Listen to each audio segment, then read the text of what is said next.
안녕하세요. 에임스캡입니다. 오늘은 국제 외환시장에서 주로 거래되는 통화에 대해서 간단하게 알아보고 한 통화에만 집중해서 거래할 경우의 문제점에 대해 얘기를 해보겠습니다. 전 세계 외환시장에서 거래되는 통화의 비중에 대한 표인데요. 첫 번째는 모두 다 아시듯이 미국 달러입니다. 역시 세계 대장이죠. 비중이 거의 절반 가까이 차지하고 있습니다. 그 다음이 유로, 일본엔, 파운드화, 네, 이렇게 좀 가장 많이 거래가 되고 있는 통화이고, 그 미국 달러랑 유로가 이제 외환시장 거래량의 절반 이상을 차지하는 큰 비중을 가지고 있습니다. 주요 통화에 대한 특징에 대해서 간단하게 소개를 드릴 텐데, 달러는 굳이 길게 설명할 필요가 없죠. 이제 기축통화로 이제 가장 많이 사용이 되는 통화이고 그 미국의 패권을 상징하는 통화죠. 미국 경제 상황이나 정책에 따라 이제 환율 변동이 크기 때문에 이런 부분들은 잘 확인을 해주시는 게 좋고요. 유로화는 이제 유로 회원국 그 27개국 중에 17개 국가에서 사용이 되고 있습니다. 영국이 브렉시트 하면서 이제 EU 회원국이 28개국에서 이제 27개국이 되었죠. 대부분 처음 거래 시작할 때 유로 달러로 많이들 하게 되시는데 이제 유로 달러가 거래량이 많고 뭐 관련 정보를 찾기도 쉽고 변동성도 다른 통화에 비해서 상대적으로 작아서 이제 많이 하는 편입니다. 엔화는 그 달러, 파운드, 이제 유로 등과 함께 이제 세계적으로 이제 영향력이 있는 통화입니다. 근데 최근에 일본 경제가 이제 별로 좋지가 않은데요. 경제가 박살이 나고 있는데, 그만큼 이제 엔화가 예전만큼은 못한 것 같은 느낌이에요. 안 그래도 이제 코로나가 심한데, 이제 재수도 없게 이제 하필 올림픽이 이제 코로나랑 겹쳐서 이미 올림픽이 한 차례 연기되면서 손실을 많이 봤다고 알고 있는데, 그 어떻게든 추가적인 손실을 막으려고 이제 올림픽도 강행을 하고 있는데, 뭐 뜻대로 잘 될런지 모르겠네요. 뭐 알아서 잘 하겠죠. 네, 그 다음에 파운드화는 이제 변동성이 커서 그 투기 성향이 강한 투자자들이 그 선호를 합니다. 이거는 뭐 차트를 비교해 보면은 뭐 금방 아실 수 있는 부분이기 때문에 파운드는 그리고 또 유명한 그 조지 소로스 일화가 있죠. 예, 그 영란은행이랑 조지 소로스랑 맞짱 떴다가 그 영란은행이 참패한 재밌는 일화인데 이건 또 워낙 유명하기도 하고 많이들 아실 거예요. 예, 독일 통일 과정에서 시중에 이제 대량의 마르크화가 이제 쏟아져 나오니까 인플레이션을 막기 위해서 독일 정부가 그 2년 동안 금리를 이제 10번에 걸쳐서 이제 인상하는 고금리 정책을 썼어요. 독일에서 엄청난 고금리 정책을 하니까 이제 이웃 나라들에서는 이제 너도 나도 다 같이 마르크화로 환전을 해서 그 독일 은행에 넣고 싶어 하는 거예요. 그 이자를 많이 주니까 당연하잖아요. 그 상황이 이제 이렇게 되니까 마르크화 가치가 너무 급등을 하게 되고 독일한테 이제 뭐 주변 국가에서 이제 독일한테 금리를 좀 내려라 얘기를 해도 그 독일은 인플레이션 때문에 이제 그럴 수가 없는 상황이었어요. 이제 통일을 하려면은 돈을 계속 찍어내야 이제 되는 상황이었거든요. 이제 마르크 가치가 이제 급등한 것까지는 괜찮은데, 근데 이제 문제는 그 이때 유럽에서 유로화에 대한 논의가 계속 있었고, 이제 이걸 실현을 하기 위해서 그 ERM이라는 체제를 구축하고 있었어요. 이제 유럽 각국의 환율을 이제 6% 내외로 이제 조율하는 그런 유럽 환율 메커니즘인데, 뭐 마르크든 파운드든 뭐 이름은 다르지만 그 돈 값어치는 이제 같은 돈으로 만들다 이제라는 거고 그 지금 유로화의 전신입니다. 독일 마르크가 올랐으면 적어도 마르크의 뭐 플러스 마이너스 6%까지는 그 파운드 가치를 이제 조정을 해야 된다는 소리예요. 근데 이제 마르크가 계속 오르니까 이제 뭐 핀란드나 스페인, 이탈리아, 스웨덴 이런 나라들이 이제 그걸 더 이상 버티지를 못하고 이제 줄줄이 ERM을 탈퇴하게 됩니다. 이제 같이 뭐 똑같이 이제 마르크가 오르면은 뭐 자국 화폐도 이제 뭐 금리를 인상하고 화폐 가치를 올려야 되기 때문에 이제 그런 거를 이제 버틸 수가 이제 없었던 거죠. 근데 영국은 이제 끝까지 이제 이 ERM 체제를 고수를 하게 돼요.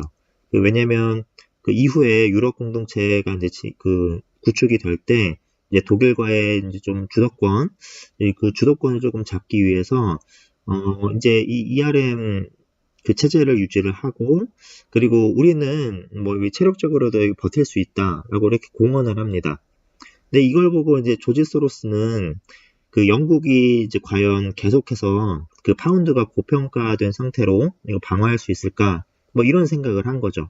그리고 이제 아마 그 계산을 다 해서 자기가 이길 수 있을 것 같다. 뭐 그런 생각을 했던 것 같아요. 그 자신이 이제 영국 파운드화에 대해서 그 공격적인 쇼 포지션으로 들어갈 거다. 이렇게 선포를 했고, 영란은행장이 뭐 직접 나와서 이제 그 공격은 무의미할 것이다. 뭐 이렇게 맞받아쳤어요. 이러면서 이제 전쟁이 시작이 됐는데, 이제 조지 소로스가 그때부터 그 수많은 헤지 펀드들을 이제 불러들입니다. 그러니까 조지 소로스가 돈이 아무리 많다고 해도 그 개인이 한 나라의 중앙은행을 어떻게 이기겠어요? 그 힘을 합쳐야죠. 조지 소로스가 그 개인 펀드 자금 그 100억 달러를 가지고 이제 파운드와 공매도를 합니다. 이제 조지 소로스가 이제 성동에 서서 이제 막 돌진하니까 이제 다른 여러 펀드들도 다 달려들어요. 그래서 이제 영란은행은 다급하게 이제 뭐 하루에 금리를 2번이나 이제 올리는 강수를 쓰면서 버텼는데, 근데 이제 다른 펀드들까지 가세하면서 이제 상황이 이제 점점 심각해지는 거죠. 이제 자금이 뭐 1000억 불 뭐 이렇게 넘어가기 시작을 하니까 이제 더 이상 버티지를 못하고 이제 ERM 탈퇴를 공식 선언하게 됩니다. 그 ERM을 탈퇴하고 이제는 결국에는 그 파운드화가 떡락하게 된 거죠. 이때 조지 소로스가 번 돈이 10억 달러가 훨씬 넘는다고 해요. 1조가 넘는 돈인데 이제 그때 당시 1조면은 그 엄청난 돈이죠. 뭐 지금도 엄청난 돈이긴 하지만, 예, 그때 당시 1조면은 굉장히 많은 그 돈을 벌었고, 이제 개인이 번 돈이 그 정도인데 이제 다른 헤지펀드들이 그 번 돈까지 합하면은 그 정말 어마어마하겠죠. 영국은 뭐 자존심도 개박살나고 이제 큰 돈까지 이제 잃은 엄청나게 이제 치욕스러운 날이 이제 되었고요. 네, 이 일화는 뭐 엄청나게 유명해서, 예, 이거에 대한 뭐 내용들은 뭐 찾아보면은 좀 더 자세하게 그 아실 수 있을 거예요. 네, 굉장히 대단하죠. 네. 그리고 그 호주는 광물 자원이랑 농작물의 시장 상황에 따라서 이제 외환 시장이 좀 영향을 받습니다. 중국에 대한 이제 무역 비중이 굉장히 커서 이제 중국 경제와 밀접한 관계에 있었는데, 그 최근에는 그 중국과 서로 피터지게 싸우고 있죠. 이제 그 무역에서도 좀 문제가 많이 발생을 하고 있는데, 뭐 갑자기 둘이 왜 이렇게 된 건지는 모르겠는데, 뭐 거의 원수지간이 된 것 같아요. 네, 아무튼 그 아시아 외환 시장이랑 동시간대에 있어서 그 영향력이 크다고 합니다. 스위스는 이제 유로존에 가입하지 않은 대표적인 국가이고요. 그 영세 중립국을 표방한다고 하네요. EU 교역이 이제 70%에 달해서 아주 이제 밀접하고, 그 유로랑 스위스 프랑 외환 거래 변동폭이 그 거의 동일하다고 합니다. 싱크로율이 거의 그 95% 정도 된다고 해요. 예, 그리고 캐나다 달러는 그 유가와 원자재 가격에 영향을 많이 받는다고 하는데, 캐나다는 이제 최대 에너지 생산국이고 또 수출국입니다. 천연자원에 대한 국제시장의 움직임을 주시해보면 그 캐나다 달러의 동향을 예측해 볼 수 있다고 합니다. 주요 통화에 대해서 간단하게 말씀을 드렸고, 이제 한 통화에만 의존하면 안 되는 이유에 대해서 이제 얘기를 해보려고 합니다. 아까 유로화를 설명을 할 때, 그 유로 달러 통화상이 처음 그 거래를 시작할 때 가장 거래를 많이 하는 통화상이라고 말씀을 드렸는데요. 거래가 좀 숙달이 될 때까지 이제 거래를 해보시는 거는 괜찮은데, 그 이후에도 계속 그 한 통화에만 그 거래를 치중하게 되면은 좀 좋지 않을 수가 있습니다.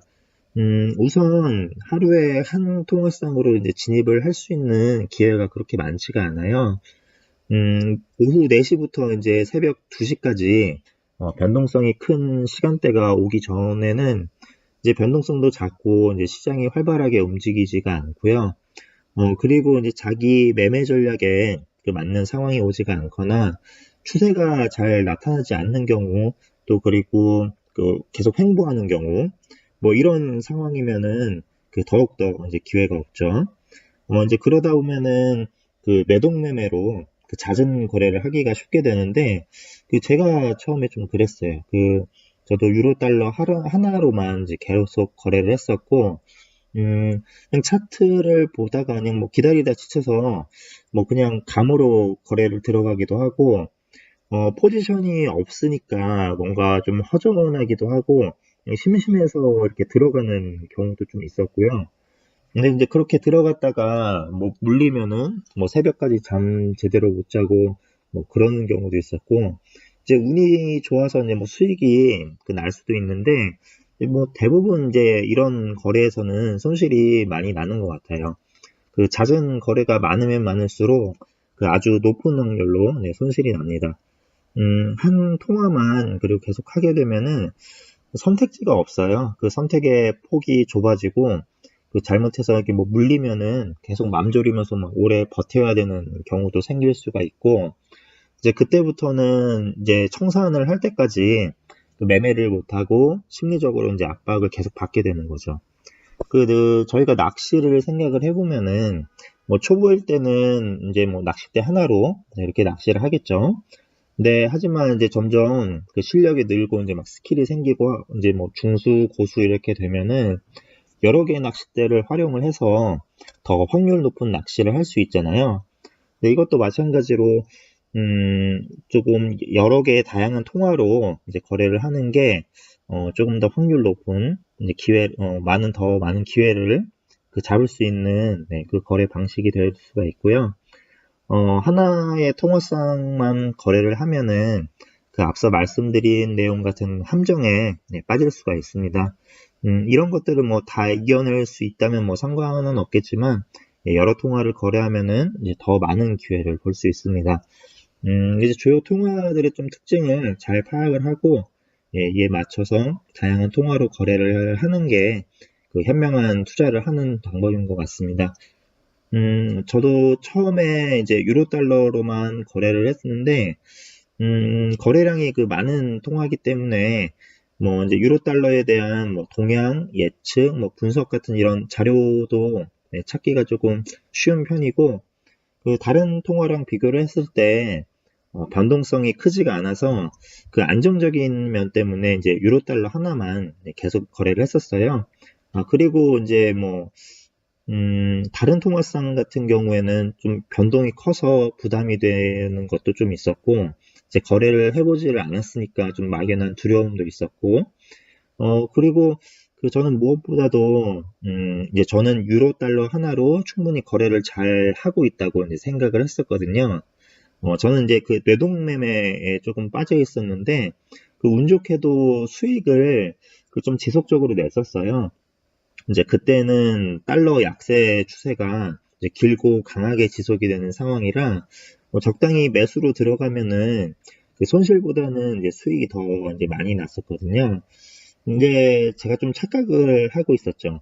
그 시기적으로 그 추세만 잘 타면은 이제 수익이 나던 뭐 그런 시기인지라, 뭐 제가 사실 좀 거래 감각이 있고, 내가 좀 잘하는구나, 내가 좀 재능이 있는 게 아닌가, 좀 이런 네, 이런 생각을 조금 했었는데, 이제 결국에는 그 나중에는 이제 손실이 났어요. 그 한 달 동안 이제 열심히 거래해서 이제 수익 낸 거, 거래 두 번에 이제 막 다 날려가지고 이제 굉장히 허탈했었죠. 지금 생각해보면은 그때 원금은 그래도 안 날린 게 뭐 다행이긴 한데, 어쨌든 뭐 한 달 그렇게 막 열심히 했던 게 다 날아가니까 그게 너무 허탈하더라고요. 그래서 이거는 뭐 다른 분들도 이제 그 거래해보신 분들은 뭐 이제 이런 경험을 해보셨을 것 같으신데, 이렇게 이제 다 날리면은 기분이 굉장히 더럽죠. 네, 이거는 이제 경험해보신 분들만 알 수 있는 네, 그런 더러운 기분인데, 근데 이런 시행착오를 겪는 거는 당연하다고 생각을 하고, 그 중요한 거는 그 문제점을 찾고 다시 반복되지 않도록 하는 게 정말 중요한 것 같습니다. 저 같은 경우에는 지금 그 6가지 정도 그 메이저 통화상을 가지고 거래를 했는데, 확실히 그 유로 달러 하나만 거래를 했을 때랑은 조금 달라요. 이제 그 이유는 앞에 다 설명을 해드렸기 때문에, 여러분들도 혹시 그 한 가지 통화만 거래를 하면서 함정에 빠져 있지는 않은지, 나의 거래는 어떤지 돌아보는 시간이 되었으면 좋겠습니다. 다음에 또 재밌고 유용한 영상으로 찾아오도록 하겠습니다. 네, 시청해주셔서 감사합니다.